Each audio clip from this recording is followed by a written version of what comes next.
Je n'ai jamais oublié le regard triomphant sur le visage de mon fils quand il a bloqué mes cartes bancaires juste devant moi.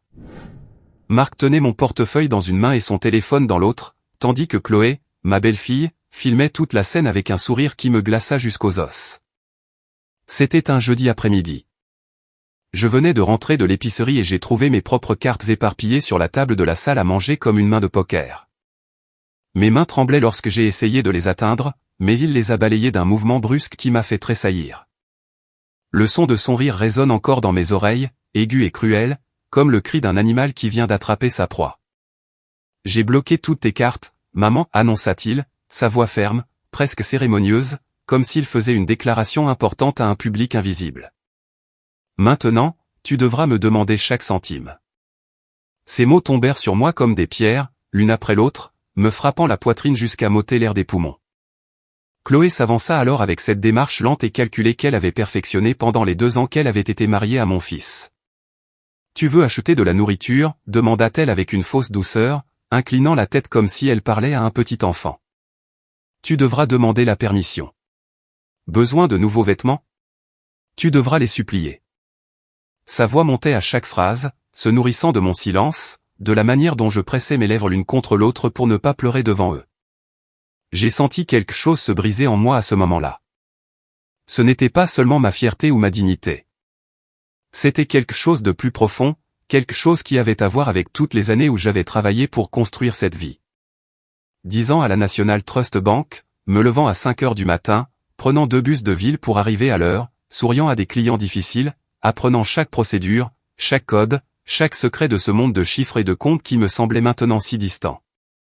Je me suis souvenu des mains de mon défunt mari serrant les miennes lorsqu'il a été diagnostiqué d'un cancer. Sa voix rauque me disant « Prends soin de Marc. Prends soin de notre fils. » Et j'avais promis que je le ferais. J'avais travaillé 2 fois plus dur après sa mort pour que Marc ne manque de rien. Mais à cet instant, en regardant mon fils de 38 ans, au chômage depuis 3 ans, vivant dans ma maison que j'avais payée de ma propre sueur, je ne reconnaissais pas le garçon que j'avais élevé. Cet homme aux yeux durs et au sourire narquois était un étranger portant le visage de mon fils comme un masque.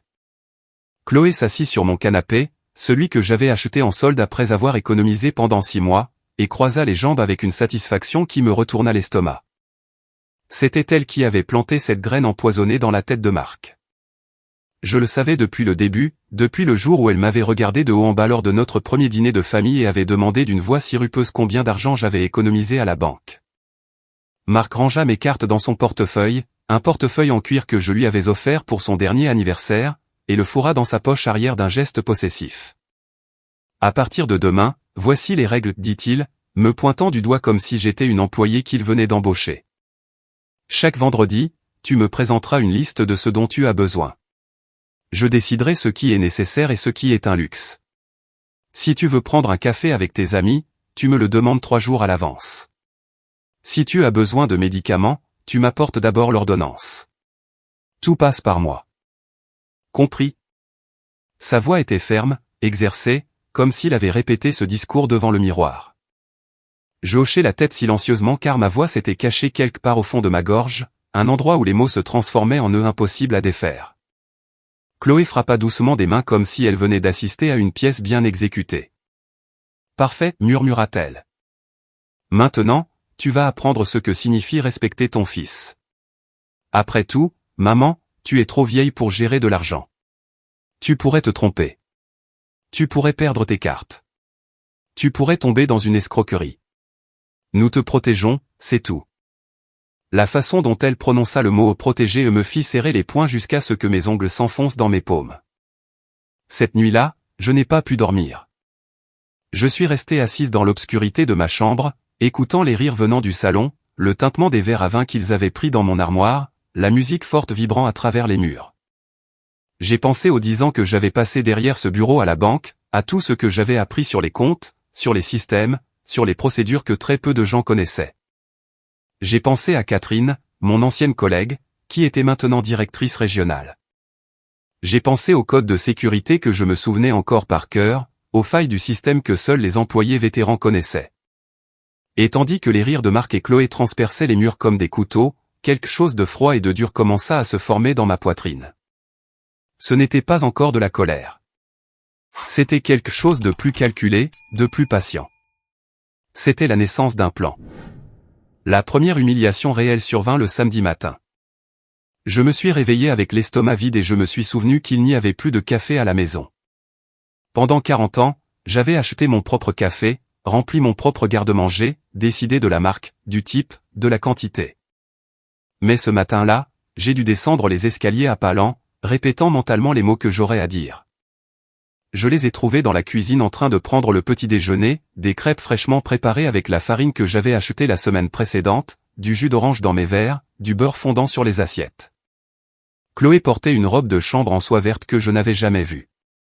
Probablement achetée avec mon argent.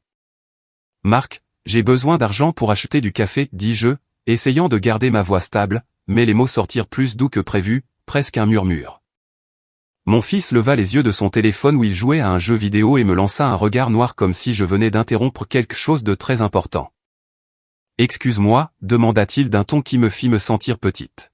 « Je ne t'ai pas entendu. » Répète. Plus fort. Chloé laissa échapper un petit rire en étalant de la confiture sur sa crêpe.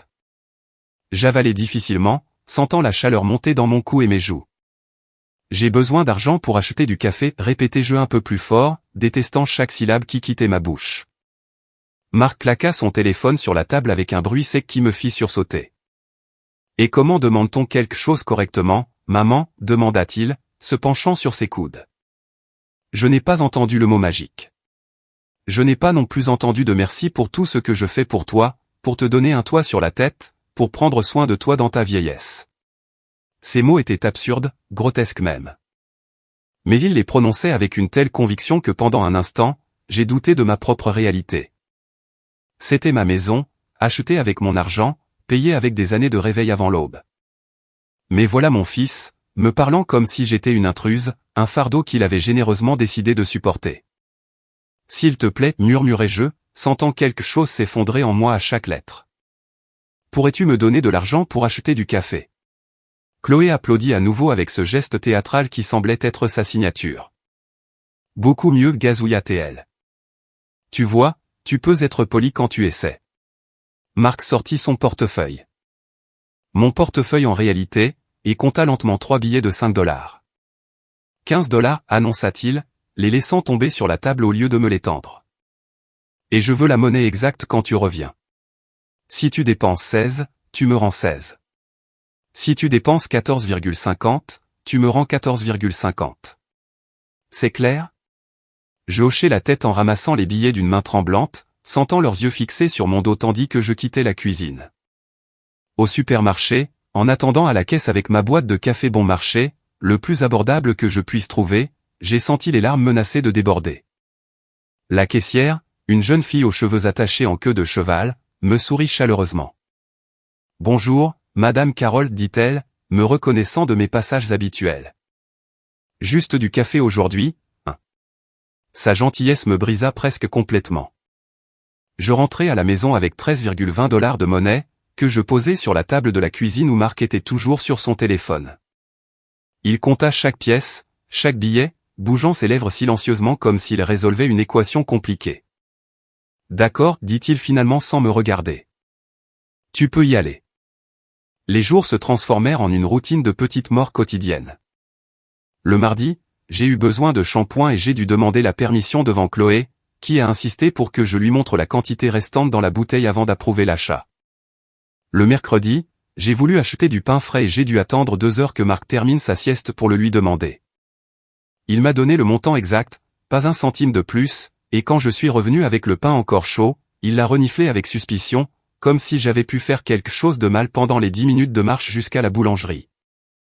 Le jeudi, mon amie Megan m'a appelé pour m'inviter à prendre un café chez elle, quelque chose que nous faisions tous les jeudis depuis 5 ans. Mais quand j'ai demandé la permission de prendre le bus, Marc a secoué la tête. Il n'y a pas de budget pour les sorties sociales inutiles, déclara-t-il, sans lever les yeux du jeu sur la télévision. Tes amis peuvent venir ici si tu veux t'en les voir. L'humiliation d'avoir à appeler Megan pour annuler, d'inventer une faible excuse sur le fait de ne pas me sentir bien, me laissa vider. Je pouvais entendre l'inquiétude dans sa voix, les questions qu'elle n'osait pas poser directement. Cette nuit-là, Chloé organisa un dîner avec ses amis dans ma salle à manger. Ils achetèrent des plats coûteux avec mes cartes, ouvrirent une bouteille de vin que j'économisais depuis des années pour une occasion spéciale, et remplirent ma maison de rires stridents et de fumée de cigarettes. Je suis resté dans ma chambre, les écoutant discuter de sacs de créateurs et de vacances à la plage, tandis que mon estomac gargouillait parce que je n'avais pas dîné. Mais pendant qu'ils riaient et que mon fils les servait comme un hôte fier dans ma propre maison, j'étais assise dans l'obscurité avec un vieux carnet sur mes genoux. Je commençais à noter des dates, des montants, des transactions. Chaque chiffre que je notais était une pièce du puzzle que j'assemblais en silence. Je me suis souvenu de montants à la banque, de la formation sur la fraude, des procédures de sécurité, des noms des personnes qui y travaillaient encore. Catherine avait été promue directrice régionale. Daniel du service juridique me devait une faveur pour l'avoir aidé quand il avait failli se faire virer il y a des années. Chaque nom que j'écrivais dans ce carnet était un soldat dans l'armée que je formais sans qu'il le sache. Le vendredi arriva avec une nouvelle torture. Marc me réveilla à 7 heures du matin en frappant à ma porte de chambre avec ses phalanges. 3 coups secs qui me tirèrent d'un sommeil agité. « Lève-toi » ordonna-t-il depuis le couloir. Aujourd'hui, c'est le jour des comptes. Je m'habillai d'une main tremblante, choisissant un pull gris qui me faisait me sentir invisible, comme si je pouvais disparaître dans l'ombre de ma propre maison. Quand je descendis, je trouvai Chloé assise dans mon fauteuil préféré, celui que j'avais retapissé moi-même il y a 3 ans, un carnet rose à la main et un stylo doré entre les doigts. Elle avait ce sourire que je connaissais bien, celui qu'elle utilisait juste avant de me planter un autre couteau dans le cœur. « Assieds-toi là » ordonna-t-elle, désignant le tabouret de cuisine que Marc avait traîné au milieu du salon. « Pas sur le canapé. C'est pour la famille. » Le tabouret était bas et inconfortable, me faisant me sentir comme une enfant punie à l'école. Je m'assis, sentant mes genoux protester, la douleur sourde de l'arthrite qui me gênait davantage ces derniers temps. Marc arpentait la pièce devant moi, les mains dans les poches, comme un procureur se préparant à interroger un criminel. « Bien, maman » commença-t-il d'une voix professionnelle, presque répétée. « Cette semaine, je t'ai donné un total de $52. Je veux que tu m'expliques ce que tu as dépensé pour chaque centime. » Je sortis de ma poche les reçus froissés que j'avais obsessionnellement conservés toute la semaine. $15 pour le café, dis-je, ma voix. $8 pour le shampoing. $5 pour le pain. $10 pour les légumes. $6 pour les médicaments contre la tension artérielle. $4 pour la lessive. J'énumérais chaque dépense tandis que Chloé les notait dans son carnet avec des mouvements exagérés, soupirant bruyamment chaque fois que je mentionnais un montant. Marc arrêtait ma récitation après chaque article pour l'examiner, le remettre en question, faire des observations cruelles sur mes choix. $10 pour les légumes, demanda-t-il en haussant un sourcil. Tu ne pouvais pas acheter les moins chers? Avais-tu vraiment besoin de tomates? Les tomates sont un luxe, maman. Et ce savon à $8, continua-t-il en agitant le reçu devant mon visage. Il existe des marques qui coûtent la moitié. Pourquoi dois-tu toujours trop dépenser? Tu penses que l'argent pousse sur les arbres? Chaque question était une gifle. Chaque commentaire un rappel de ma déchéance. Chloé hochait la tête à chaque critique, ajoutant ses propres commentaires venimeux. C'est vrai, Carole, dit-elle avec une fausse inquiétude. Tu dois apprendre à être plus attentive. À ton âge, tu devrais savoir mieux gérer tes ressources. L'interrogatoire dura près d'1 heure. Quand ce fut enfin fini, j'avais mal au dos d'être assise sur ce misérable tabouret, et ma gorge était sèche d'avoir tant parlé, d'avoir justifié chaque décision insignifiante. Marc fit le calcul sur son téléphone et annonça que j'avais dépassé de $2. Ces $2 seront déduits du budget de la semaine prochaine, déclara-t-il d'un ton sévère. Et j'espère que cette leçon t'apprendra à être plus prudente. Il me congédia d'un geste de la main, comme quelqu'un qui renvoie un serviteur inutile. Je montai dans ma chambre, sentant que mes jambes pouvaient à peine me soutenir, que chaque pas était un effort monumental. Mais le même après-midi, pendant qu'il sortait manger dans un restaurant coûteux, utilisant mes cartes pour payer une addition qui dépassait probablement les $200, j'ai fait quelque chose qu'il n'attendait pas. J'ai appelé Catherine. Sa voix à l'autre bout du fil était chaleureuse, familière, un baume pour mon âme blessée.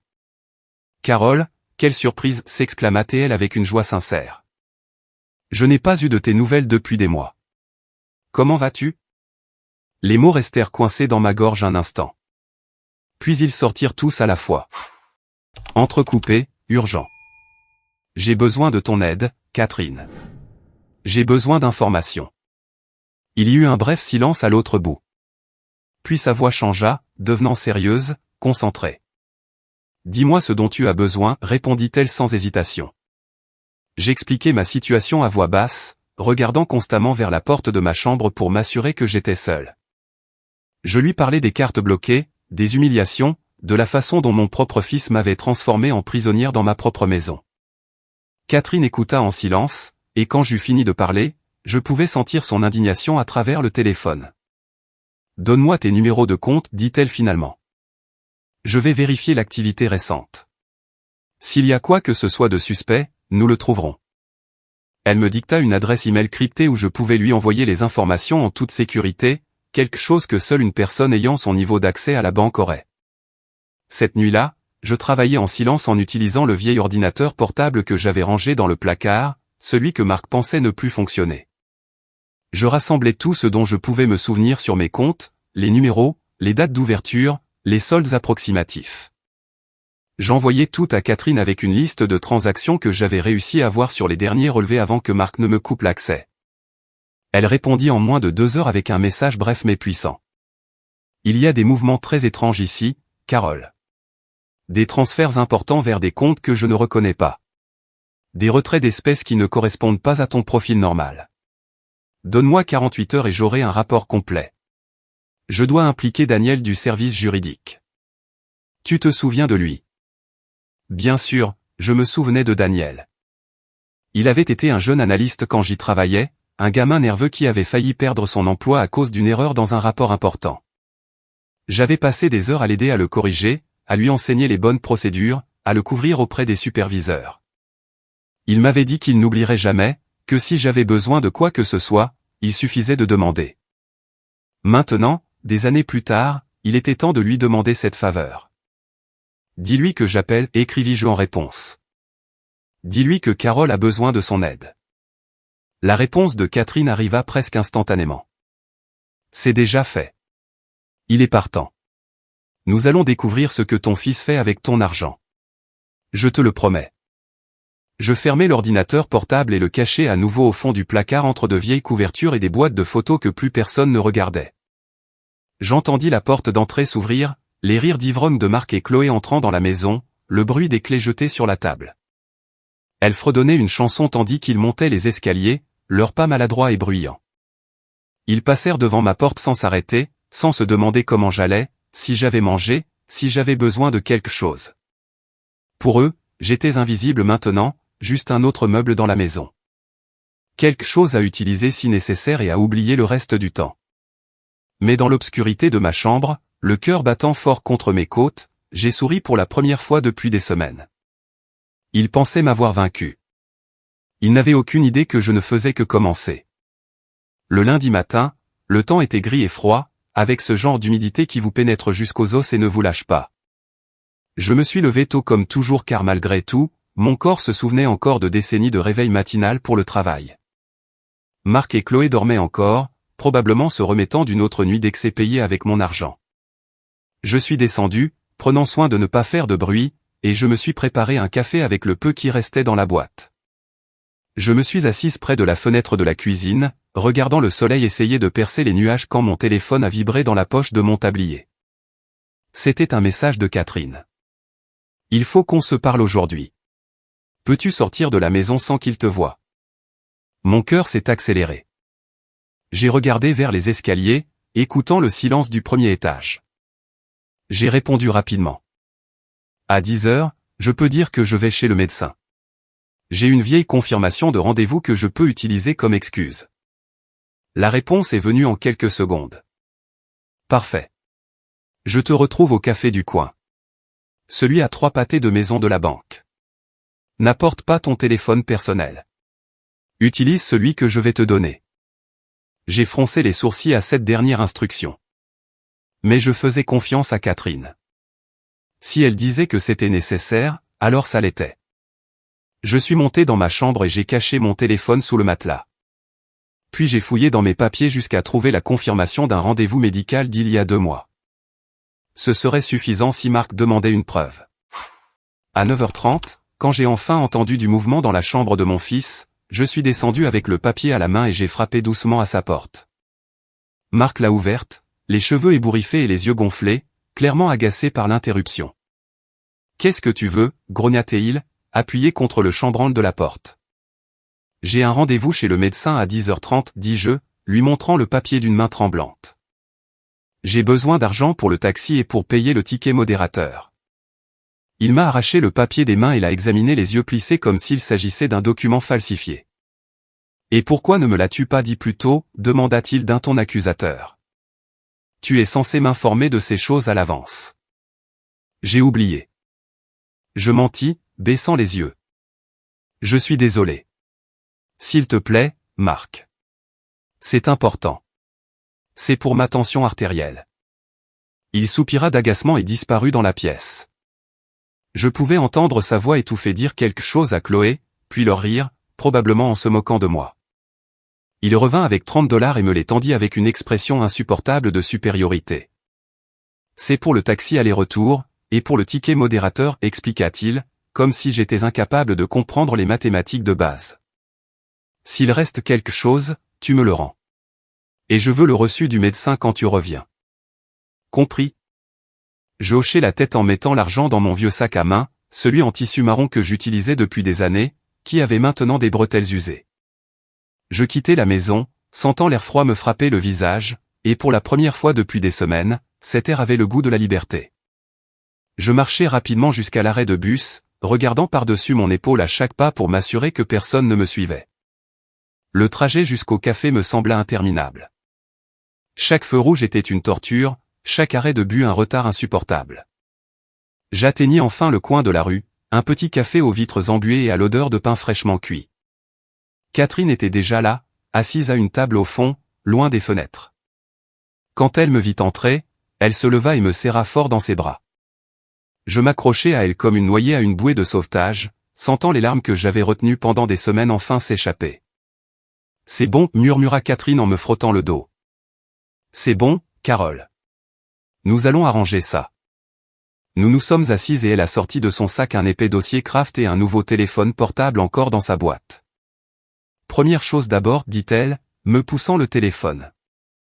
C'est un téléphone propre, prépayé, introuvable. Utilise-le uniquement pour communiquer avec moi et Daniel. Ne le prends pas chez toi. Cache-le quelque part en sécurité en dehors de là. As-tu un endroit? J'ai réfléchi un instant et j'ai hoché la tête. Mon amie Megan peut le garder pour moi. Elle habite à 2 pâtés de maison. Parfait, acquiesça Catherine. Puis elle ouvrit le dossier et mon monde a basculé. Les papiers qu'elle étalait sur la table étaient des relevés bancaires, des rapports de transactions, des analyses de mouvements, mais ce n'étaient pas mes dépenses habituelles pour l'épicerie ou les médicaments. C'étaient d'énormes transferts, des retraits d'espèces de milliers de dollars, des paiements à des entreprises dont je n'avais jamais entendu parler. Ton fils, commença Catherine, sa voix contrôlée mais tendue, a utilisé tes comptes pour blanchir de l'argent. Carole, regarde ça. Elle désigna une série de transferts. $5 000 venant d'un compte à l'étranger, puis repartant en plusieurs transactions plus petites vers différents destinataires. C'est un schéma classique de blanchiment. Et ici, continua-t-elle, tournant une autre page. Des retraits d'espèces de 3 000, 4 000, $2 000 à des distributeurs automatiques dans différentes villes. J'ai senti la pièce commencer à tourner. Combien, demandai-je, ma voix à peine audible. Combien a-t-il déplacé? Catherine prit une profonde inspiration avant de répondre. Au cours des 3 derniers mois, environ $120 000 ont transité par tes comptes. Ton fils a transformé tes comptes en un canal pour de l'argent sale. Et voici le pire, ajouta-t-elle, me montrant un autre document. Il a aussi ouvert 3 cartes de crédit à ton nom, toutes plafonnées.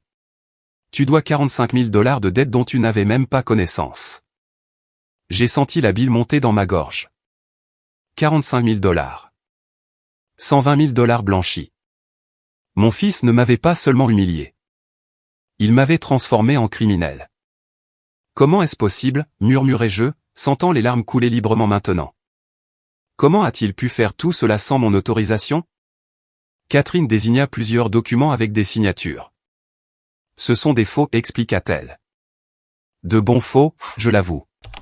Il a probablement pratiqué ta signature pendant des semaines, et comme il avait un accès physique à tes documents, il a pu fournir toutes les informations nécessaires. De plus, ajouta-t-elle avec une expression sombre. Il a un complice. Chloé a travaillé pendant 1 an dans un cabinet de conseil financier avant de rencontrer ton fils. Elle sait exactement comment déplacer de l'argent sans lever de drapeaux rouges immédiats. Les deux ont planifié ça ensemble, Carole. C'était prémédité. Le mot prémédité résonna dans ma tête comme une cloche funèbre. Mon fils et sa femme ne m'avaient pas trahi dans un accès soudain de cupidité. Ils avaient planifié cela, l'avaient conçu, m'avaient utilisé. Mais d'où vient l'argent, demandai-je, essayant de saisir l'ampleur de ce que j'entendais. Catherine échangea un regard avec quelqu'un qui venait d'entrer dans le café. C'était Daniel, plus âgé et avec quelques cheveux gris, mais avec la même expression bienveillante dont je me souvenais. Il s'assit avec nous et ouvrit son propre dossier. « Carole, dit-il, prenant ma main sur la table. Cet argent provient d'un réseau de systèmes pyramidaux qui font l'objet d'une enquête pour fraude. Ton fils est lié à des personnes très dangereuses. » Daniel étala des photographies, des images de surveillance de Marc rencontrant des hommes en costume coûteux, des documents montrant son implication dans une organisation qui avait escroqué des centaines de personnes, principalement des personnes âgées, en leur vendant de faux investissements. Ton fils était chargé de nettoyer l'argent, expliqua Daniel. Il utilisait les comptes de personnes de confiance, généralement des membres de la famille, pour déplacer les fonds. Il t'a choisi parce que tu lui faisais confiance, parce que tu ne te douterais pas, et parce que, pardonnez-moi de le dire ainsi, il pensait qu'à ton âge. Tu ne te battrais pas beaucoup. La fureur qui commença à monter dans ma poitrine était différente de tout ce que j'avais jamais ressenti. Elle n'était pas chaude et explosive. Elle était froide et tranchante comme la glace. Que puis-je faire, demandai-je en les regardant tous les deux. Comment puis-je arrêter ça? Catherine et Daniel échangèrent un autre regard. Puis elle sortit un dernier document. Ceci est une déclaration sous serment, expliqua-t-elle. En elle, tu certifies que tu n'as jamais autorisé ces transactions, que ton fils a pris le contrôle de tes comptes sans ton consentement, et que tu souhaites coopérer avec l'enquête. Daniel ajouta sa part. Avec ton témoignage et ses preuves, nous pouvons non seulement blanchir ton nom, mais démanteler toute l'opération. Ton fils et Chloé feront face à des accusations criminelles. Mais tu dois être sûre, Carole. Une fois que nous signons ça, il n'y a pas de retour en arrière. Je pris le stylo que Catherine m'offrit, et sans trembler, sans hésiter, je signai mon nom sur ce papier. La même signature que mon fils avait si souvent falsifiée.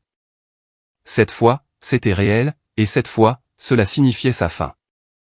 J'ai quitté le café avec le dossier caché dans mon sac et le nouveau téléphone glissé dans la poche intérieure de mon manteau. Catherine m'avait serré dans ses bras avant que nous nous séparions, me murmurant à l'oreille, « Sois forte. Ce sera bientôt fini. » Daniel m'avait donné sa carte personnelle avec un numéro direct et m'avait dit de l'appeler à tout moment si je me sentais en danger.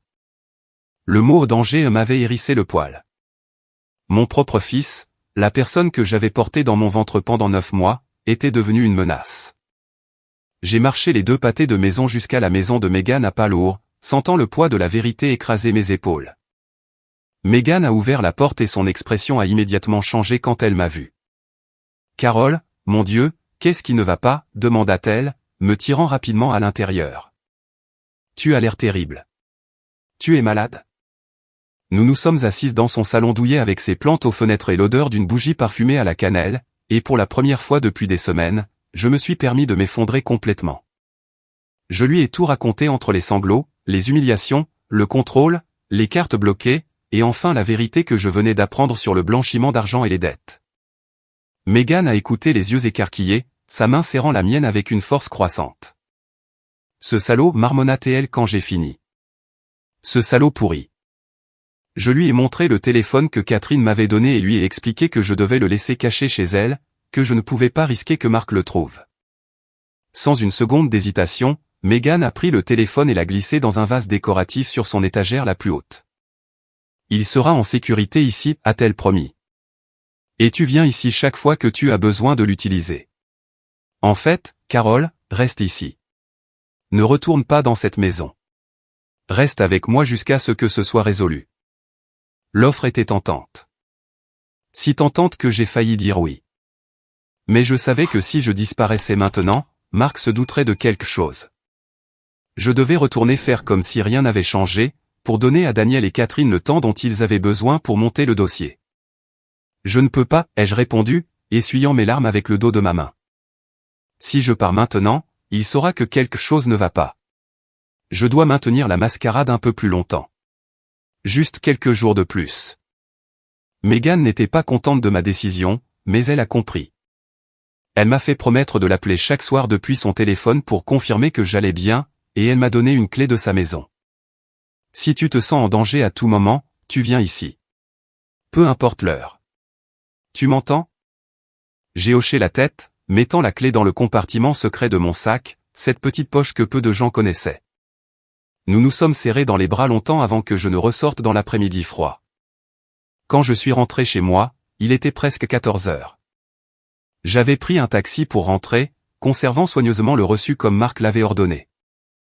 J'ai trouvé mon fils et Chloé dans le salon, entourés de sacs de courses. Ils étaient allés au centre commercial. C'était évident d'après les marques de luxe que je pouvais voir sur les emballages. Une robe rouge était suspendue au dossier du canapé, probablement celle de Chloé. Une veste en cuir reposait sur la table basse, sans aucun doute celle de Marc. Ils avaient dépensé des milliers pendant que je suppliais pour $30 pour aller chez le médecin.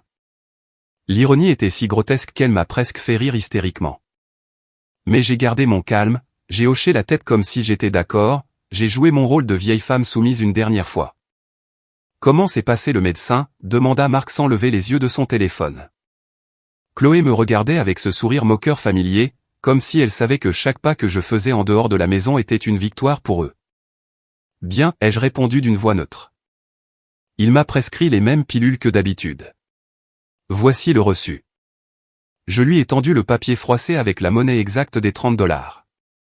Il a compté les pièces avec ses doigts tandis que Chloé vérifiait le reçu comme une auditrice cherchant des incohérences. Tout semble en ordre, annonça-t-elle finalement d'un ton condescendant. Tu peux aller dans ta chambre maintenant, Carole. Nous avons besoin d'intimité pour essayer nos nouveaux vêtements. Je suis monté à l'étage, sentant leur rire me poursuivre. Mais cette fois, ça ne me faisait plus mal de la même manière. Cette fois, chaque rire était une preuve supplémentaire, une preuve de leur cruauté que j'archivais dans mon esprit. Dans ma chambre, j'ai sorti le dossier que Catherine m'avait donné et l'ai caché entre le matelas et le sommier dans le coin le plus éloigné où personne ne penserait à chercher. Puis je me suis assise au bord du lit et j'ai respiré profondément, essayant de calmer le tremblement qui parcourait mon corps. Je devais juste être forte encore un petit moment. Juste quelques jours de plus de cette torture et tout changerait. Cette nuit-là, pendant le dîner que j'ai dû cuisiner avec les ingrédients les moins chers parce que mon budget avait été réduit en guise de punition pour avoir trop dépensé la semaine précédente, Chloé a décidé d'instaurer une nouvelle règle. À partir de demain, annonça-t-elle, piquant dédaigneusement le poulet que j'avais préparé. Tu vas tenir un registre écrit de chaque activité que tu fais pendant la journée, heure par heure. Si tu vas aux toilettes, tu l'écris. Si tu regardes la télévision, tu l'écris. Si tu restes dans ta chambre, tu écris ce que tu y fais. Nous voulons une transparence totale. Marc hocha la tête en signe d'approbation, ajoutant, et chaque soir, nous examinerons ce registre ensemble. Si nous trouvons des incohérences ou des temps inexpliqués, il y aura des conséquences. Le mot conséquences flottait dans l'air comme une menace. Quelle sorte de conséquences, demandai-je avant de pouvoir me retenir. Chloé sourit, montrant toutes ses dents. Cela dépend de la gravité de l'infraction, répondit-elle, sa voix douce contrastant avec la cruauté de ses mots. Nous pourrions réduire ton budget encore plus. Nous pourrions limiter tes sorties.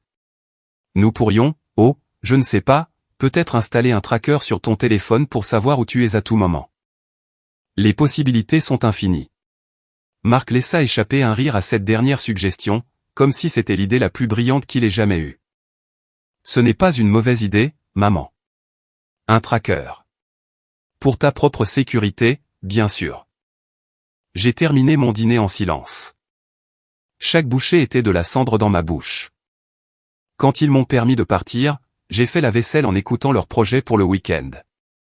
Ils voulaient organiser une fête, inviter leurs amis, utiliser ma maison comme si c'était un club privé. Chloé a mentionné quelque chose à propos de l'embauche d'un service de traiteur et d'un barman. Marc a calculé combien il pouvait dépenser sur mes cartes sans éveiller les soupçons. Aucun d'eux n'a remarqué comment mes mains serraient l'éponge, comment ma mâchoire se tendait à chaque mot qu'il prononçait. Cette nuit-là, après qu'il se soit endormi, je suis descendu silencieusement les escaliers et j'ai franchi la porte arrière. J'ai marché dans l'obscurité jusqu'à la maison de Megan, utilisant la clé qu'elle m'avait donnée. Elle m'attendait, comme si elle avait su que je viendrais. Elle m'a tendu le téléphone sans un mot et m'a laissé seul dans sa cuisine pendant que je composais le numéro de Daniel. Il a répondu à la deuxième sonnerie, sa voix alerte malgré l'heure. « Carole, tu vas bien ?» demanda-t-il immédiatement. Je lui ai parlé des nouvelles règles, du registre horaire, de la menace du tracker. J'ai entendu sa respiration s'alourdir à l'autre bout du fil. « Cela accélère les choses, dit-il finalement. Nous ne pouvons plus attendre. Ils vont te restreindre tellement que tu ne pourras plus bouger quand il sera temps d'agir. Peux-tu tenir jusqu'à jeudi ? Nous aurons tout prêt d'ici jeudi. Aujourd'hui, c'est mardi, pensais-je, faisant le calcul. 2 jours, 48 heures. Je pouvais endurer 48 heures de plus de cela si cela signifiait la fin de mon cauchemar. Je peux tenir, ai-je répondu, ma voix plus ferme que je ne le ressentais. Dis-moi ce que tu veux que je fasse. Daniel m'a donné des instructions précises. Le jeudi matin, je devais quitter la maison sous n'importe quel prétexte. Megan viendrait me chercher. Pendant ce temps, des équipes coordonnées de la banque, de la police financière et du service d'enquête sur la fraude entreraient chez moi avec un mandat. Ils fouilleraient tout. Ordinateur, téléphone, documents. Ils arrêteraient Marc et Chloé sur le champ. Mais je dois te faire comprendre quelque chose, ajouta Daniel d'un ton grave. Une fois que cela commencera, ce sera public. Ce sera aux nouvelles. Tes voisins verront les voitures de police. Tout le monde saura ce que ton fils a fait. Tu devras être forte face à l'examen public. Es-tu prête pour ça ? J'ai fermé les yeux et j'ai pensé à toutes les humiliations. Chaque instant où il m'avait fait me sentir moins qu'humaine. Je suis prête, ai-je répondu. Faites ce que vous avez à faire. J'ai mis fin à l'appel et j'ai rendu le téléphone à Megan. 2 jours de plus, lui ai-je dit. Dans 2 jours, tout sera fini. Le mercredi, une tempête éclata. La pluie battait contre les fenêtres avec fureur, comme si le ciel lui-même partageait ma rage contenue. Je me suis levé avant l'aube, incapable de dormir plus de 2 ou 3 heures d'affilée. Chaque fois que je fermais les yeux, je voyais des chiffres, des relevés bancaires, la signature falsifiée de mon fils encore et encore sur des documents qui faisaient de moi une criminelle. Je suis descendu à la cuisine et j'ai trouvé le carnet que Chloé avait laissé sur la table la veille. Il était rose avec des fleurs dorées sur la couverture, le genre de carnet qu'une jeune fille utiliserait pour écrire ses rêves. Mais je devais l'utiliser pour enregistrer chaque minute de mon existence comme si j'étais une prisonnière. 6 heures du matin, écrivis-je d'une main tremblante. Réveillé, allez aux toilettes, fais du café. Chaque action documentée comme si ma vie était une expérience scientifique. J'ai entendu des pas dans les escaliers et j'ai rapidement rangé le carnet. C'était Marc, les cheveux ébouriffés, et une expression irritée sur le visage. Pourquoi est-ce si bruyant, grogna-t-il. Je suis désolé, murmurai-je, éteignant la cafetière, qui avait fait un petit sifflement. Je retourne dans ma chambre. Il m'arrêta d'un signe de la main. Puisque tu es debout, prépare-moi le petit déjeuner. Œufs brouillés, bacon, toast et jus d'orange fraîchement pressé. Je veux que ce soit prêt dans 30 minutes. 30 minutes, c'était à peine assez de temps pour préparer tout ce qu'il demandait, d'autant plus que je devrais presser les oranges à la main.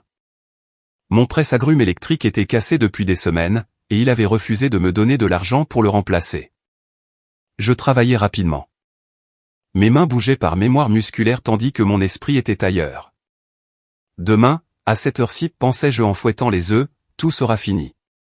Demain, il sera menotté. Demain, Chloé verra l'intérieur d'une cellule de prison. Cette pensée me donna la force de continuer à sourire, de continuer à servir, de continuer à feindre la soumission. Quand je posai l'assiette devant lui exactement 29 minutes plus tard, Marc vérifia sa montre et hocha la tête en signe d'approbation. Bien, dit-il, coupant son bacon avec des mouvements précis. Tu apprends à suivre les instructions. Chloé descendit quelques minutes plus tard, vêtue d'une robe de chambre en soie lavande que je n'avais jamais vue auparavant. Un autre achat récent, sans aucun doute. Elle me regarda de haut en bas avec mépris avant de s'asseoir à côté de Marc. J'aurai la même chose que lui, ordonna-t-elle sans un bonjour ni un s'il te plaît, et assure-toi que le jus est froid. Celui de Marc est chaud. Je retournai à la cuisine, sentant leurs yeux sur mon dos, les écoutant marmonner et rire entre eux. Je préparai un autre petit déjeuner identique, m'assurant cette fois que le jus avait suffisamment de glace. Quand ils me permirent enfin de manger, ils avaient déjà fini et s'étaient déplacés vers le salon, laissant leurs assiettes sales sur la table. Je mangeais debout près de l'évier un morceau de pain avec de la confiture et du café froid pendant que je lavais leur vaisselle. 7h45, notai-je ensuite dans le carnet de bord. Préparer le petit déjeuner pour Marc et Chloé. Laver la vaisselle, nettoyer la cuisine. Chaque activité chronométrée et enregistrée. L'humiliation de ce carnet était presque pire que tout le reste car elle transformait ma vie en quelque chose de mesurable, de quantifiable, de contrôlable. Je n'étais plus une personne. J'étais un ensemble de tâches et d'horaires. En milieu de matinée, Chloé annonça qu'ils allaient faire du shopping à nouveau. Nous avons besoin de nouveaux vêtements pour la fête de samedi, expliqua-t-elle, appliquant du rouge à lèvres dans le miroir du couloir. Ce sera un grand événement. Nous avons invité 30 personnes, ajouta Marc en enfilant une veste. Et tu vas t'occuper de tout le nettoyage avant et après. Je veux que cette maison soit impeccable. Chloé se tourna vers moi avec un sourire malicieux. Et pendant la fête, tu resteras dans ta chambre. Nous ne voulons pas que tu mettes nos invités mal à l'aise par ta présence. Tu es juste trop déprimante. Elle hocha la tête, comme si elle avait trouvé le mot parfait. Ils partirent dans ma voiture, celle que j'avais entièrement payée et qu'ils utilisaient maintenant comme si elle leur appartenait. J'attendis d'entendre le moteur s'estomper dans la rue avant de me permettre de respirer profondément. J'avais la maison pour moi pendant au moins 3 heures, peut-être 4, s'ils s'arrêtaient pour déjeuner, comme ils le faisaient habituellement. Je courus dans ma chambre et sortis le dossier de sous le matelas. Je l'ouvris sur le lit et recommençai à étudier chaque document, mémorisant les détails, me préparant mentalement à ce qui allait arriver. Catherine avait inclus une note manuscrite sur la dernière page. Carole, disait-elle de son écriture élégante, tu es plus forte que tu ne le sais. Demain, tu récupères ta vie. Sois forte. J'ai passé l'heure suivante à vérifier chaque recoin de ma chambre, m'assurant qu'il n'y avait rien d'incriminant que Marc puisse trouver s'il décidait de fouiller mes affaires. J'ai mis le dossier dans un sac en plastique et les caché dans une vieille boîte à chaussures au fond de mon placard sous des vêtements d'hiver que je ne porterai pas avant des mois. Puis j'ai commencé à emballer discrètement quelques affaires essentielles dans une petite valise. Sous-vêtements, médicaments, documents personnels, photographies de mon mari que je ne voulais pas laisser derrière moi. Tout ce dont j'aurais besoin si je ne revenais pas dans cette maison juste après-demain. J'ai caché la valise sous mon lit, prête à être saisie à tout moment. Le téléphone de la maison a sonné vers midi. C'était un numéro inconnu, et un instant, j'ai hésité à répondre, mais quelque chose m'a poussé à décrocher le combiné. Madame Carole, demanda une voix masculine que je ne reconnaissais pas. Ici le détective Miller du département des crimes financiers. Je travaille avec Daniel sur votre dossier. J'appelle juste pour confirmer que vous quitterez la résidence tôt demain comme prévu. Mon cœur battait si fort que j'étais sûr qu'il pouvait l'entendre à travers le téléphone. Oui, répondis-je, ma voix à peine un murmure. Megan vient me chercher à 7 heures du matin. Excellent, continua le détective. Je veux que vous sachiez que nous avons tout sous contrôle. Nous avons la maison sous surveillance depuis 3 jours. Nous savons exactement quand ils partent, quand ils reviennent, quelles sont leurs habitudes. Demain à 8 heures précises, quand votre fils et votre belle-fille seront encore à la maison, nous exécuterons le mandat. Ce sera rapide et propre. Avez-vous des questions? Des milliers de questions remplissaient mon esprit, mais une seule réussit à sortir. Allez-vous lui faire du mal? Le détective soupira doucement. Madame, nous utiliserons la force minimale nécessaire. S'il coopère, tout se passera pacifiquement. Mais je dois vous faire comprendre que votre fils a commis des crimes graves. Ce qui se passe demain est une conséquence de ses propres actions. J'ai raccroché le téléphone, les mains tremblantes, et je me suis effondré sur le canapé du salon. Malgré tout, malgré l'humiliation, les abus, le fait d'avoir été transformé en criminel sans mon consentement, une partie de moi était toujours une mère. Une partie de moi se souvenait du petit garçon qui grimpait sur mes genoux quand il faisait des cauchemars, qui me disait que j'étais la meilleure maman du monde, qui me dessinait des cartes de fête des mères avec des crayons de couleur. Où était passé ce garçon? À quel moment s'était-il transformé en cet homme cruel qui pouvait me regarder souffrir sans broncher? Les larmes tombèrent enfin, silencieuses et amères. Marc et Chloé sont rentrés vers 16 heures, chargés de plus de sacs de course. Nous avons dépensé près de 3000 $, annonça Chloé fièrement, jetant les sacs sur le sol du salon. Ça valait vraiment le coup. Regarde cette robe. Elle sortit un vêtement à paillettes argentées qui coûtait probablement plus que ce que j'avais dépensé en vêtements toute l'année. N'est-ce pas magnifique? Je vais la porter samedi. Tout le monde va mourir d'envie. Marc me montra une nouvelle montre à son poignet. 5000 $, dit-il avec un sourire qui n'atteignait pas ses yeux. Un homme a besoin de bien paraître. Tu ne comprendrais pas ces choses, maman. Mais l'image est importante. 8000 $, calculai-je mentalement. Ils avaient dépensé 8000 $ en un après-midi alors que j'avais supplié pour 30 $ pour aller chez le médecin. L'injustice était si absolue, si complète qu'elle m'a presque fait rire hystériquement. Mais j'ai gardé mon sang-froid, j'ai hoché la tête comme si j'étais d'accord, j'ai joué mon rôle de vieille femme soumise une dernière fois. As-tu noté toutes tes activités de la journée? Demanda Chloé, désignant le carnet rose que j'avais laissé sur la table. Je veux le revoir maintenant. Je lui tendis le carnet et la regardai lire chaque entrée avec des yeux critiques, cherchant la moindre incohérence, la moindre raison de me punir. Il y a un trou inexpliqué de 15 minutes ici, nota-t-elle, tapotant la page avec son ongle peint en rouge. Entre 10h30 et 10h45. Que faisais-tu? Mon esprit s'emballa. J'étais aux toilettes, répondis-je. J'avais mal au ventre.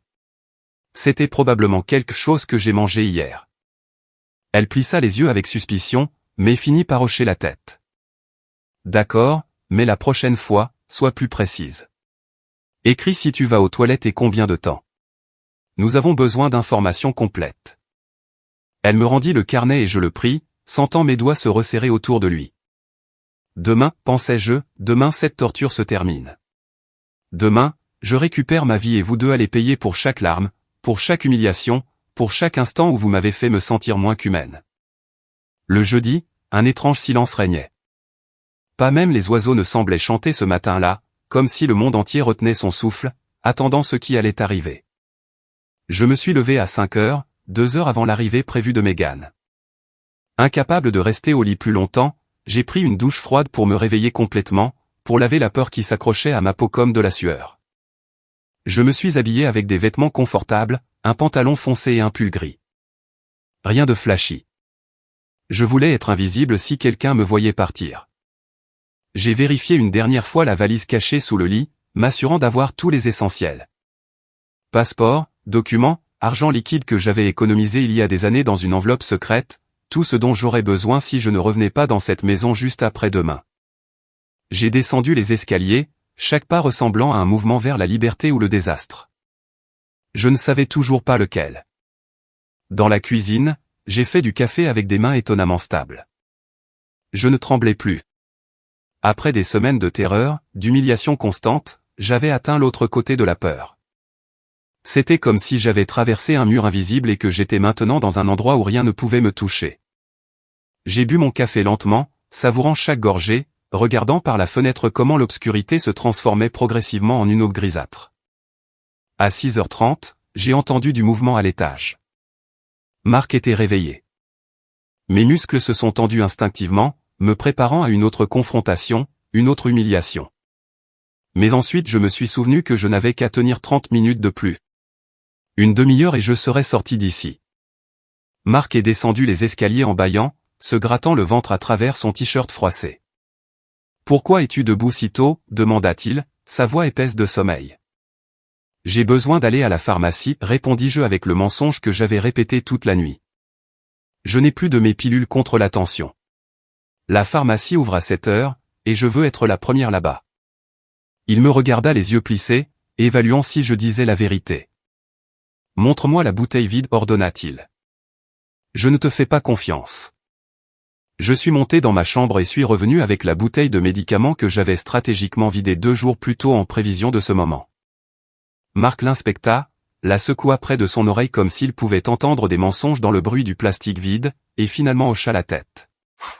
Bien, dit-il, sortant son portefeuille et me tendant 20 $. Mais je veux le reçu et la monnaie exacte, et reviens directement ici. Pas de détour. Je lui promis que je le ferais. J'ai mis l'argent dans mon sac et j'ai attendu les plus longues minutes de ma vie. À 6h55, j'ai vu la voiture de Megan s'arrêter devant ma maison. J'ai attrapé mon sac à main, celui contenant mes documents essentiels, et j'ai marché jusqu'à la porte. Marc était de nouveau dans la cuisine, préparant des céréales, ne faisant aucune attention à moi. Je serai de retour dans 1 heure, dis-je depuis l'embrasure de la porte. Il leva une main d'un geste dédaigneux sans me regarder. Chloé dormait encore à l'étage, probablement rêvant de sa fête de samedi qui n'aurait jamais lieu. Je suis sorti et j'ai fermé la porte derrière moi d'un clic doux qui ressemblait à la fermeture d'un livre. J'ai marché jusqu'à la voiture de Megan, essayant de ne pas courir, de ne montrer aucune urgence. Elle me vit et poussa la porte passager. « Vas-y, murmurai-je en attachant ma ceinture. « S'il te plaît, vas-y. » Megan a conduit en silence pendant 3 pâtés de maison avant que l'une de nous ne parle. « Es-tu sûr de ça ?» demanda-t-elle finalement, me regardant. « Tu peux encore changer d'avis. »« Non, répondis-je avec une fermeté qui me surprit moi-même.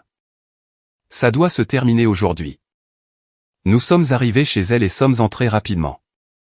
Elle avait du café frais et des toasts prêts, mais je ne pouvais pas manger.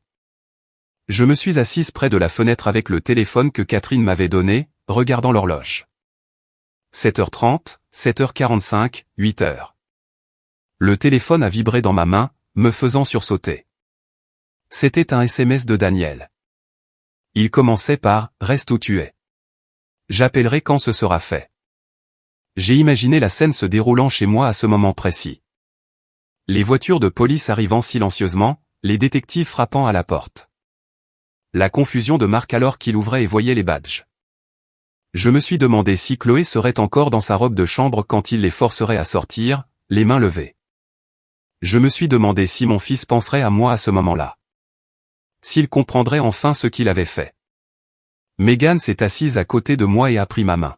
« C'est normal de pleurer, a-t-elle murmuré. C'est ton fils. Malgré tout, c'est ton fils. Et elle avait raison. Malgré la haine, la douleur, la trahison, les larmes sont venues quand même. Je ne pleurais pas pour l'homme cruel qu'il était devenu. Je pleurais pour le petit garçon que j'avais perdu en chemin. Le téléphone a sonné 40 minutes plus tard. C'était Daniel. Carole, c'est fait. Nous les avons arrêtés tous les deux. Nous avons tout trouvé. Des ordinateurs pleins de preuves. Des documents qu'ils ont essayé de brûler dans l'évier. Des téléphones avec des messages incriminants. C'est pire que ce que nous pensions. Ton fils ne blanchissait pas seulement de l'argent. Il recrutait également de nouvelles victimes pour le système pyramidal. Il y a au moins 50 personnes âgées qui ont perdu toutes leurs économies à cause de lui. Sa voix était sombre, fatiguée. J'ai besoin que tu viennes au poste. Il y a des papiers que tu dois signer, des déclarations à faire. Peux-tu venir maintenant? Megan me regarda avec inquiétude tandis que je me levais. Je viens avec toi, dit-elle, sans attendre de réponse. Tu ne feras pas ça seule. Le trajet jusqu'au poste de police fut un flou. Je me souviens des bâtiments passant par la fenêtre, des feux de signalisation changeant, mais c'était comme si j'étais sous l'eau, voyant tout à travers un filtre distant. Au poste, Daniel m'attendait à l'entrée. Il me donna une brève accolade avant de me guider dans des couloirs qui sentaient le café rassis et le désinfectant. Il est dans la salle d'interrogatoire 3, dit-il, désignant une porte au bout du couloir. Chloé est dans la 5. Tu ne peux pas leur parler encore, mais tu peux les voir à travers la vitre d'observation si tu veux. Le veux-tu? Je n'étais pas sûr de vouloir voir mon fils menotté, vaincu, mais je devais le voir. Je devais confirmer de mes propres yeux que c'était réel, que c'était enfin fini. Daniel me guida dans une petite pièce sombre avec un miroir sans teint, donnant sur la salle d'interrogatoire. Et là, il était, Marc, assis sur une chaise en métal, les mains menottées à la table. Ses cheveux étaient en désordre, et son expression oscillait entre fureur et panique. Un détective lui posait des questions tandis qu'un autre prenait des notes. Je le regardais répondre par monosyllabes, niant tout d'abord, puis commençant à s'effondrer alors qu'il lui montrait les preuves, une par une. Où est ma mère, l'entendis-je demander finalement.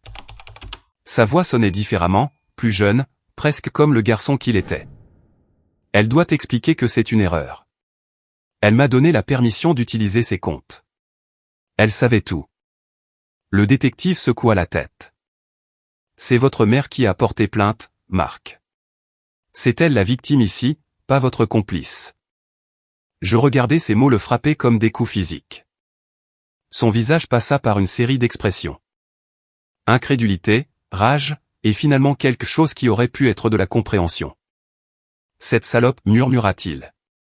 Cette salope m'a trahi. Sa rage m'aurait terrifié il y a quelques jours, mais maintenant elle ne me remplissait que d'une froide satisfaction. Daniel me tira loin du miroir. Tu en as assez vu, dit-il doucement. Maintenant, j'ai besoin que tu fasses ta déclaration officielle. J'ai passé les 3 heures suivantes à raconter mon histoire à un détective qui enregistrait chaque mot. Je lui ai parlé des humiliations, du contrôle, de la façon dont il m'avait forcé à mendier chaque centime. Je lui ai montré le carnet rose où j'avais documenté chaque minute de mon existence. Je lui ai donné les reçus froissés que j'avais conservés, les listes de dépenses que Chloé avait faites, tout. Quand j'ai eu fini, le détective a éteint l'enregistreur et m'a regardé avec quelque chose qui ressemblait à du respect. Madame Carroll, dit-il, votre témoignage va aider à démanteler toute cette organisation. Votre fils et votre belle-fille vont faire face à de multiples accusations. Fraude, blanchiment d'argent, abus financiers sur personnes âgées, falsification de documents. Il risque au moins 10 ans de prison. 10 ans. Le nombre flottait dans mon esprit. Mon fils aurait 48 ans à sa sortie. J'aurais 74 ans si j'étais encore en vie. Nous n'aurions plus jamais une relation normale. Cette porte avait été fermée à jamais au moment où il avait décidé de bloquer mes cartes et de me traiter comme des ordures. Et ma maison, demandai-je. Et mes comptes ? Daniel sourit pour la première fois de la journée. Nous avons déjà commencé le processus pour vous redonner le contrôle total. Les cartes de crédit frauduleuses seront annulées, les dettes effacées. Votre maison est toujours la vôtre, Carole. Tout ce qu'ils vous ont volé, vous allez le récupérer. J'ai quitté le poste de police vers 15 heures, ayant l'impression d'avoir vécu plusieurs années en une seule journée. Megan m'attendait dans la voiture avec un sac de nourriture qu'elle avait acheté pendant que je faisais ma déclaration. Je n'ai rien mangé, dis-je quand je vis les sandwichs. Pas depuis hier soir. Elle m'a fait manger pendant qu'elle me ramenait chez elle. Et bien que chaque bouchée fût difficile à avaler, mon corps était reconnaissant pour la nourriture. Mon téléphone personnel, celui que j'avais laissé caché dans ma chambre, commença à sonner incessamment. Megan me regarda avec inquiétude. « Tu veux que je l'éteigne ?» demanda-t-elle. « Ce doit être des journalistes. Les nouvelles sont déjà passées sur les chaînes locales. » Je secouai la tête et ouvris le navigateur du téléphone. C'était là, le titre principal du journal numérique local. Personne âgée dénonce son fils pour blanchiment d'argent et abus financiers. Système pyramidal démantelé. Il y avait des photos de Marc et Chloé étant escortés dans des voitures de police, les mains menottées derrière le dos. Sur une photo, Chloé pleurait dramatiquement tandis que les voisins regardaient par leurs fenêtres. Ma maison était en arrière-plan, entourée de rubans de police jaune. Les commentaires sous l'article étaient un mélange de soutien pour moi et de condamnation absolue pour mon fils. Quel genre de monstre fait ça à sa propre mère, disait l'un. J'espère qu'il pourrira en prison, disait un autre. Pendant les jours suivants, je suis resté chez Megan tandis que les avocats travaillaient à me redonner le contrôle total de mes finances. Catherine venait me rendre visite tous les soirs, m'apportant des nouvelles de la banque. Les comptes frauduleux avaient été fermés. Les dettes des cartes de crédit avaient été annulées après que nous ayons prouvé qu'elles résultaient d'une fraude. Mes économies, ce qui restait après que Marc ait déplacé tant d'argent, étaient de nouveau sous mon contrôle. Ils avaient réussi à retrouver environ 70 000 $ des fonds volés et me les avaient rendus. Les 50 000 autres avaient été perdus dans le système, distribués parmi des complices qui faisaient maintenant l'objet d'une enquête. Le détective Miller m'appela le lundi suivant avec une nouvelle qui me glaça le sang. Nous avons trouvé autre chose lors de la fouille de la maison, dit-il, sa voix tendue. Votre fils avait l'intention de vous faire signer une procuration, lui donnant le contrôle absolu de toutes vos propriétés. Après cela, il allait vous faire interner dans une maison de retraite publique, prétendant une démence sénile. Ils avaient déjà préparé de faux documents médicaux, certifiés par un médecin qui s'est avéré faire partie du réseau. Il allait vous laisser enfermer là-bas pendant qu'il vendait votre maison et gardait tout. Les mots me frappèrent comme des coups de marteau. Ce n'était pas suffisant de m'humilier, pas suffisant de me voler. Il voulait m'effacer complètement de ma propre vie. La rage que je ressentis à ce moment-là était différente de toutes les autres. Elle était pure, blanche, brûlante, absolue. Ce salaud, murmurai-je, serrant le téléphone jusqu'à ce que mes phalanges blanchissent. Ce fils de pute voulait m'enfermer comme un animal, continua le détective. Cette preuve supplémentaire renforce énormément le dossier. Le procureur envisage d'ajouter des accusations de complot en vue de commettre un enlèvement et de fraude aggravée. Nous parlons de 15 à 20 ans maintenant, Carole, peut-être plus. J'ai raccroché le téléphone et je me suis laissé pleurer à nouveau. Mais ces larmes étaient différentes. Elles ne venaient pas du chagrin, mais du soulagement. J'avais échappé. De quelques jours, peut-être quelques semaines, j'avais été sur le point de tout perdre, de disparaître dans une institution pendant que mon fils vendait les morceaux de ma vie. Le jeudi de cette semaine, Daniel me ramena chez moi. Le ruban de police avait été enlevé, mais les empreintes de l'enquête demeuraient, poudre d'empreintes sur les surfaces, papiers éparpillés là où ils avaient cherché des preuves, tiroirs ouverts et placards fouillés. Je m'arrêtai sur le seuil, sentant un mélange d'émotions que je ne pouvais nommer. C'était toujours ma maison, mais elle était maintenant maculée de sombres souvenirs. Chaque pièce abritait un fantôme d'humiliation. Chaque recoin abritait un souvenir de douleur. « Peux-tu rester ici ?» demanda Daniel avec inquiétude. « Ou préférerais-tu la vendre et recommencer ailleurs ?» Je ne sais pas encore, répondis-je, marchant lentement à travers les pièces. Dans le salon, les sacs de courses de Chloé étaient toujours là où elle les avait laissés. Des robes coûteuses qu'elle ne porterait jamais. Des chaussures de créateur, des accessoires inutiles, tous achetés avec de l'argent volé. Daniel désigna des cartons que ses assistants avaient emballés. Ce sont les affaires de votre fils et de sa femme. Vous devez décider ce que vous en faites. Vous pouvez les stocker, les donner, ou les détruire. La décision vous appartient. Je regardais les cartons, un nœud à l'estomac. Vêtements, photographies, objets personnels de la vie qu'ils avaient construite en détruisant la mienne. Donnez tout, dis-je finalement. Je ne veux rien de leurs affaires dans ma maison. Cette nuit-là, j'ai dormi dans mon propre lit pour la première fois depuis des semaines. Megan a proposé de rester avec moi, mais j'avais besoin d'être seul pour reconquérir mon espace. Chaque bruit me faisait sursauter au début. Chaque craquement des planchers me faisait penser que Marc était sur le point d'apparaître à ma porte, exigeant une explication. Mais progressivement, à mesure que la nuit avançait, j'ai commencé à me détendre. Il ne pouvait plus me toucher. Il était derrière les barreaux, en attente de son procès, faisant face à la réalité de ses crimes, et j'étais libre. Douloureusement libre, mais enfin libre. Je me suis levé au milieu de la nuit et j'ai traversé la maison, allumant toutes les lumières. Je voulais tout voir illuminé, pour bannir les ombres où se cachaient les souvenirs. Les jours se sont transformés en semaines. J'ai reçu des appels de journalistes qui voulaient m'interviewer, de producteurs d'émissions de télévision qui voulaient raconter mon histoire. J'ai refusé presque toutes les demandes. Je ne voulais pas en faire un spectacle. Je ne voulais pas que ma douleur devienne un divertissement. Mais j'ai accepté une interview avec un journal local car le journaliste a promis de se concentrer sur le problème des abus financiers envers les personnes âgées, et non sur les détails morbides de ma tragédie familiale. L'interview a été publiée un dimanche et a généré une vague de réponses. Des dizaines d'autres personnes âgées m'ont écrit pour me raconter leurs propres histoires d'enfants, petits-enfants ou aidants qui les avaient volés et maltraités. L'une de ces lettres venait d'une femme nommée Héloïse qui vivait à 2 villes de là. Sa fille l'avait laissée sans rien, tout comme Marc l'avait fait pour moi. Nous nous sommes rencontrés pour un café et avons parlé pendant des heures, comparant nos cicatrices, partageant notre douleur. Elle m'a dit quelque chose que je n'oublierai jamais. Ce n'était pas ta faute, Carole. Nous les avons élevés avec amour, et ils ont choisi la cruauté. Cela ne fait pas de toi une mauvaise mère. Cela fait d'eux de mauvais enfants. Ces mots m'ont libéré d'une culpabilité que je ne savais même pas porter.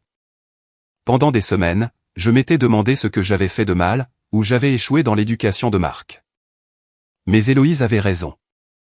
J'avais fait ma part. Ses décisions étaient les siennes. L'audience préliminaire eut lieu 6 semaines après l'arrestation. J'ai dû m'asseoir dans une salle d'audience froide pendant que le procureur lisait les chefs d'accusation. Blanchiment d'argent, fraude, abus financiers sur personnes âgées vulnérables, falsification de documents, complot en vue de commettre un enlèvement. La liste semblait interminable. Marc était assis à la table de la défense dans une combinaison orange de prisonnier, menotté, avec une barbe fournie et de profondes cernes sous les yeux. Quand nos regards se sont croisés un instant, j'ai vu quelque chose dans le sien qui aurait pu être du regret. Mais ensuite Chloé, assise à côté de lui a murmuré quelque chose à l'oreille, et son expression s'est durcie à nouveau. Il m'a regardé avec une haine pure avant de détourner la tête. L'avocat de la défense a essayé de faire valoir que j'avais simplement mal compris les intentions de mon fils, que tout cela n'avait été qu'un malentendu concernant des arrangements financiers familiaux. Le procureur a démoli cet argument en quelques minutes, présentant les images de caméras de sécurité de la banque montrant Marc retirant d'énormes sommes d'argent, les messages textes entre lui et Chloé, planifiant comment me contrôler, les faux documents préparés pour me faire interner. Le juge a tout écouté avec une expression grave et a finalement statué qu'il y avait une cause suffisante pour un procès. La caution a été fixée à 500 000 $ chacun. Marc et Chloé n'avaient pas ce genre d'argent. Ils resteraient en prison jusqu'au procès. Quand je suis sorti du palais de justice, un petit groupe de personnes m'attendait dehors. C'étaient d'autres victimes du système pyramidal que Marc avait aidé à opérer. Une femme âgée s'est approchée de moi, les larmes aux yeux. « Merci de l'avoir dénoncé, dit-elle en me serrant les mains. Grâce à vous, nous allons tous obtenir justice. J'ai perdu les économies de toute ma vie à cause de votre fils. Mais au moins maintenant, il va payer. » Je ne savais pas quoi dire. « Je suis désolé » fut tout ce que je pus articuler. « Je suis tellement désolé. » Elle secoua la tête. « Vous n'avez rien à regretter. Vous étiez une victime comme nous. Vous êtes courageuse de lui faire face. » J'ai marché jusqu'à la voiture de Mégane, me sentant à la fois plus légère et plus lourde que jamais. Le procès complet eut lieu 3 mois plus tard. 3 mois au cours desquels j'ai reconstruit ma vie pièce par pièce, brique par brique. J'ai repeint les murs de ma maison, changé les serrures, donné les meubles qu'ils avaient utilisés et acheté de nouvelles pièces. Je voulais effacer toute trace de leur présence, tout rappel de ces jours sombres. Mégane m'a aidé à redécorer, et pour la première fois depuis des années, ma maison me semblait vraiment la mienne. J'ai accroché des photographies de mon défunt mari dans le salon, des plantes près des fenêtres, des rideaux couleur crème qui laissaient entrer la lumière du soleil. Chaque changement était un acte de réappropriation, une déclaration que j'étais toujours là et qu'il ne m'avait pas détruite. Le jour du procès arriva, froid et clair. Je me suis habillé de mon meilleur tailleur, un gris foncé qui me faisait me sentir forte et digne. Mégane et Catherine m'ont accompagné au tribunal, l'une de chaque côté, comme des gardes silencieux. La salle d'audience était bondée de journalistes, de victimes du système et de curieux qui avaient suivi l'affaire dans les nouvelles. J'ai vu Marc entrer, escorté par des gardes, plus mince qu'avant, avec le regard vide de quelqu'un qui comprend enfin qu'il a tout perdu. Chloé est entrée ensuite, essayant toujours d'avoir l'air élégante malgré l'uniforme de prison, ses cheveux soigneusement peignés comme si elle était à une séance photo au lieu d'affronter des décennies de prison. Le procureur a exposé l'affaire méthodiquement pendant 2 jours complets. Il a montré les relevés bancaires, les transferts, les messages textes où Marc et Chloé se moquaient de moi et planifiaient mon internement. Il a diffusé des enregistrements d'appels téléphoniques où ils discutaient de la façon de diviser l'argent volé. Il a appelé des témoins, des employés de banque qui ont confirmé les signatures falsifiées, des voisins qui avaient été témoins des humiliations, des victimes du système pyramidal qui ont raconté comment Marc les avait convaincus d'investir leurs économies dans une fraude. Chaque témoignage était un autre clou dans leur cercueil métaphorique. Quand ce fut mon tour de témoigner, j'ai pris la barre avec des jambes tremblantes, mais une voix ferme. J'ai raconté mon histoire depuis le début, le jour où il a bloqué mes cartes, les humiliations quotidiennes, le tabouret au milieu du salon où il me forçait à m'asseoir pour rendre des comptes. J'ai montré le carnet rose où j'avais documenté chaque minute de ma vie comme une prisonnière. J'ai expliqué comment j'avais travaillé à la banque pendant 10 ans, comment je connaissais les procédures, comment cette connaissance m'avait sauvé à la fin. L'avocat de la défense a essayé de me faire paraître vengeresse pendant le contre-interrogatoire. N'est-il pas vrai, Madame Carole, que vous êtes simplement en colère parce que votre fils voulait vous aider à gérer votre argent? Sa question m'a mis en rage. Mon fils ne voulait pas m'aider, ai-je répondu d'une voix glaciale. Il voulait me détruire. Il voulait m'effacer de ma propre vie et garder tout ce que j'avais jamais construit. Le jury a écouté attentivement pendant toute la semaine du procès. J'ai vu leurs expressions changer d'une curiosité initiale à un dégoût à mesure que les preuves s'accumulaient. Certaines femmes du jury ont pleuré lorsque le procureur a montré les vidéos de sécurité de la banque me montrant retirer de l'argent sous la surveillance de Mark, la tête baissée et les mains tremblantes. Dans l'une de ces vidéos enregistrées juste 2 semaines avant que je ne porte plainte, on pouvait me voir demander à Mark la permission d'acheter des médicaments et lui refuser jusqu'à ce que je le supplie pratiquement à genoux au milieu de la banque. Cette vidéo est devenue virale sur les réseaux sociaux. Les gens la partageaient avec des commentaires d'horreur et de rage. Les délibérations du jury n'ont pris que 6 heures. Quand ils sont retournés dans la salle d'audience, le président du jury s'est levé avec un papier à la main. Son visage était sérieux, professionnel, mais je pouvais voir un éclair de satisfaction dans ses yeux. Dans l'affaire de l'État contre Mark Thomas, lut-il d'une voix claire. Nous déclarons l'accusé coupable de tous les chefs d'accusation. Blanchiment d'argent au premier degré, coupable. Fraude financière, coupable. Abus d'un adulte vulnérable, coupable. Falsification de documents, coupable. Complot en vue de commettre un enlèvement, coupable. La liste continuait. Chaque mot au coupable était comme un poids qui se levait de ma poitrine. Dans l'affaire de l'État contre Chloé Thomas, continua le président du jury, nous déclarons l'accusé coupable de tous les chefs d'accusation. J'ai entendu un sanglot étouffé derrière moi. C'était la mère de Chloé, une femme qui ne m'avait jamais dit un mot pendant tout le temps où sa fille était mariée à mon fils. Maintenant, elle pleurait de manière incontrôlable tandis que les gardes emmenaient Chloé, qui criait des protestations de son innocence. Mark ne dit rien. Il resta simplement assis, fixant le blanc de la table devant lui, complètement vaincu. La sentence serait prononcée dans 2 semaines, mais le procureur avait déjà clairement indiqué qu'il demanderait le maximum autorisé par la loi. 22 ans pour Mark pour l'accumulation de tous les chefs d'accusation. 18 pour Chloé. J'ai quitté le palais de justice entouré de journalistes qui criaient des questions. Meghan me protégeait d'un côté tandis que Catherine gardait l'autre. Quel effet cela fait-il maintenant que vous avez obtenu justice, hurla un reporter, me poussant un microphone au visage. Je me suis arrêté et les regardé directement. Il n'y a pas de victoire là-dedans, ai-je répondu, ma voix fatiguée. Il n'y a aucune joie à voir son propre enfant aller en prison. Il n'y a que le soulagement qu'il ne puisse plus faire de mal à personne. Et j'espère, ai-je ajouté, regardant directement la caméra, que mon histoire aide d'autres personnes âgées à savoir qu'elles n'ont pas à subir les abus de leurs enfants, qu'elles ont du pouvoir, qu'elles peuvent riposter. Ces mots furent rejoués dans les journaux télévisés pendant des jours. J'ai reçu des centaines de lettres de personnes me remerciant pour mon courage, me disant comment mon histoire leur avait donné la force de dénoncer leur propre situation d'abus. Le jour de la sentence arriva sous une averse torrentielle qui semblait appropriée pour l'occasion. Le juge, un homme âgé avec une expression sévère, lut un discours avant de prononcer la sentence. Rarement dans ma carrière, j'ai vu un cas de trahison familiale si calculé et cruel, dit-il, regardant directement Mark. Vous n'avez pas seulement volé l'argent de votre mère. Vous avez volé sa dignité, son autonomie et sa tranquillité d'esprit. Vous avez planifié de l'effacer de sa propre vie comme si elle était un obstacle au lieu de la femme qui vous a donné la vie et a tout sacrifié pour vous. Ce tribunal n'a aucune compassion pour quelqu'un capable d'une telle malveillance. Mark Thomas, je vous condamne à 25 ans de prison d'État sans possibilité de libération conditionnelle pendant 20 ans.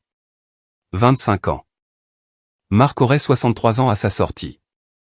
J'aurais 89 ans si j'étais encore en vie. Nous ne retrouverions jamais le temps perdu, jamais la relation qu'une mère et un fils devraient avoir. Mais cette porte avait été fermée non pas par moi, mais par lui, par ses choix, par sa cruauté. Chloé reçut 20 ans avec possibilité de libération conditionnelle dans 15 ans. Tous deux furent escortés hors de la salle d'audience au milieu des cris et des protestations de leurs avocats de la défense concernant les appels. Je les ai vus partir et j'ai ressenti quelque chose d'étrange. Ce n'était pas de la joie ou de la satisfaction. C'était simplement la fin d'un terrible chapitre. Les mois suivants furent consacrés à une lente guérison. J'ai commencé une thérapie avec une psychologue spécialisée dans les traumatismes familiaux. Meghan est devenue plus qu'une amie. Elle est devenue la sœur que je n'ai jamais eue. Catherine et moi nous rencontrions chaque semaine pour un café afin de nous remémorer le bon vieux temps à la banque. J'ai rencontré Héloïse et d'autres victimes d'abus financiers. Et ensemble, nous avons formé un groupe de soutien. Nous nous réunissions dans mon salon tous les jeudis après-midi, partageant des histoires, des larmes et des rires. J'ai découvert que je n'étais pas seul, qu'il y avait toute une communauté de personnes âgées qui avaient subi des trahisons similaires, et ensemble nous étions plus fortes. 1 an après l'arrestation de Marc, j'ai reçu une lettre de lui. Elle avait été livrée par le système pénitentiaire, et il m'a fallu 3 jours pour trouver le courage de l'ouvrir. La lettre était courte, écrite d'une main tremblante. « Maman » commençait-elle.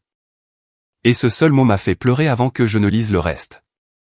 Je sais que je ne mérite pas ton pardon. Je sais que j'ai détruit tout ce que nous avions. Chaque jour dans cette cellule, je pense à ce que je t'ai fait, et je me déteste davantage. Je n'attends pas que tu me répondes. Je voulais juste que tu saches que je suis désolé. Je suis désolé de t'avoir faite ma victime alors que j'aurais dû t'honorer en tant que ma mère. Si je pouvais remonter le temps, je ferais tout différemment. Mais je ne peux pas. Je ne peux que vivre avec le poids de mes décisions pour le reste de ma vie. J'ai mis la lettre dans une boîte avec de vieilles photographies de Marc enfant. Quand il souriait encore avec innocence et m'appelait son super-héroïne. Peut-être qu'un jour je pourrais lui pardonner. Pas pour lui, mais pour moi, pour me libérer du dernier poids que je portais. Mais ce jour-là n'était pas encore venu. Pour l'instant, je me suis concentré sur ma vie. J'ai replanté mon jardin avec de nouvelles fleurs. J'ai pris des cours de peinture au centre communautaire. J'ai voyagé sur la côte avec Megan. Et nous avons passé une semaine à regarder l'océan et à nous souvenir de qui nous étions avant la douleur. Chaque jour était un pas en avant. Chaque rire était un acte de défi contre tout ce qu'ils avaient essayé de me faire. Un après-midi de printemps, près de 2 ans après le procès, j'étais assise dans mon jardin en train de boire du thé quand mon téléphone a sonné. C'était Daniel. « Carole, j'ai des nouvelles, dit-il, la voix excitée. Tout le réseau a été démantelé. Ils ont arrêté 17 autres membres de l'organisation, et nous avons récupéré plus d'argent. Ils vous retournent $30 000 supplémentaires. » La nouvelle me fit sourire. Ce n'était pas vraiment une question d'argent. C'était une question de justice. C'était savoir que ma décision de parler, aussi douloureuse qu'elle ait été, avait protégé d'autres personnes de subir le même sort. En raccrochant le téléphone, j'ai regardé autour de mon jardin, les fleurs se balançant doucement dans la brise, le soleil réchauffant ma peau. J'étais en vie. J'étais libre. Et contre toute attente, j'étais de nouveau heureuse. Ne sous-estimez jamais, pensais-je, me souvenant des mots que le journaliste avait écrits à mon sujet, le silence d'une femme blessée. Parce que ce silence n'est pas une faiblesse. C'est le calme avant la tempête qui changera tout.